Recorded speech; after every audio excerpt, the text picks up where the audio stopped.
మన ఫ్యామిలీ అందరికీ హాయ్ అండి. ఈరోజు అమ్మ వాళ్ళ ఇంటి దగ్గర టిఫిన్ బోండాలండి. నిన్న అమ్మ దోశల కోసమని బియ్యం పప్పు నానబోసింది. వేణు వాళ్ళ పిల్లలిద్దరిలో పెద్ద పాప నాకు బోండాలు కావాలని గోల చేస్తుంది. ఇక రాత్రి పిండి పలచగా కాకుండా, అంటే దోశలకి పలచగా కావాలి కదా, పలచగా కాకోకుండా బోండాలకి వేసుకునే విధంగా గట్టిగా పిండి పట్టేసాను, మిక్సీ పట్టేసాను. ఇక ఉదయం ఈరోజు బోండాలు నేను వేస్తుంటే వేణుగాడు వచ్చేసి నేనేస్తా బోండాలని నా దగ్గర నుంచి తీసుకుందండి. అదేంటో అంత ఆనందం ఏంటో కానీ బోండాలు నేనే వేస్తానని తీసుకొని వేస్తుంది. అంటే ఫస్ట్ సారి నేనే వేసా, బోండాలు వేసి తీసేసాను.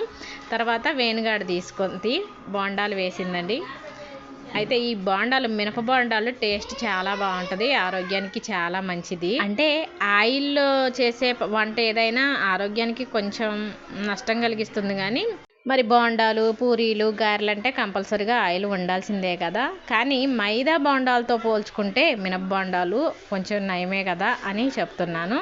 ఇక టిఫిన్ రెడీ చేసిన తర్వాత అందరం కూడా ఒక దగ్గరే పెట్టేసుకొని తింటున్నాము. అయితే ఇక్కడ నాన్న లేడు, నాన్న కరువు పనికి వెళ్ళాడని చెప్పాను కదా. నాన్న పొద్దున్నే జొన్న జావ తాగుతాడు. ఇక జావ తాగే కరువు పనికి వెళ్ళాడు.